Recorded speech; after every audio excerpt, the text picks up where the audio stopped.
So, Steve Smith, is Kyle Pitts the best receiver in the draft? He is a tight end, darn it. He is a tight end. And Okay. yes, and yes, that's a bad man. Goodness gracious.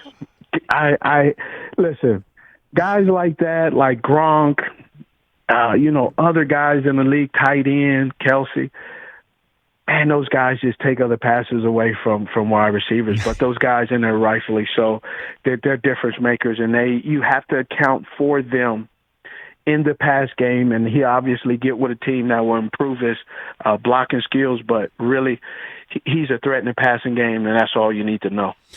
So who's the Justin Jefferson, you think, in this draft? Who could be the kid taken bottom half of the first round in the 20s, who has a chance to just be so dynamite that he's the offensive rookie of the year? Who do you got for me on that?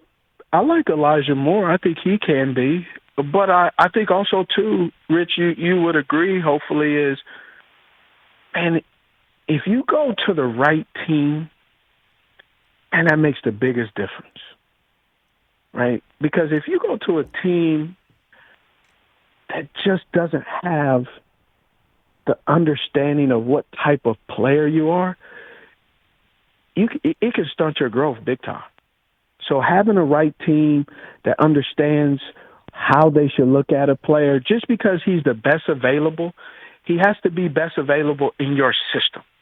Because if you're just grabbing a player because he's the best available and then you don't know what to do with him, that's just not good ball. That's just not smart drafting. That's no direction, and that's what gets teams in trouble, like the Jets, like the Bengals in the past, where you're just grabbing a guy because his 40 time is awesome, but he can't catch a cold, he can't run good routes, and you don't have a really good system to really enhance what his pros are and to limit what he doesn't do well.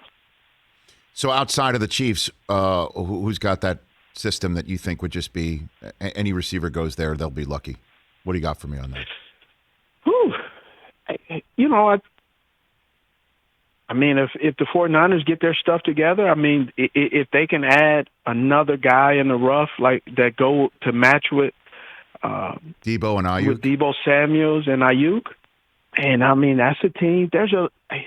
What happens if the Vikings actually get their stuff together? What about Carson Wentz? If he's together and they got this dynamic run game going, and all of a sudden they got this young class of receivers who now you add another one or a tight end or somebody, they can get going. There's a lot of teams out there that can.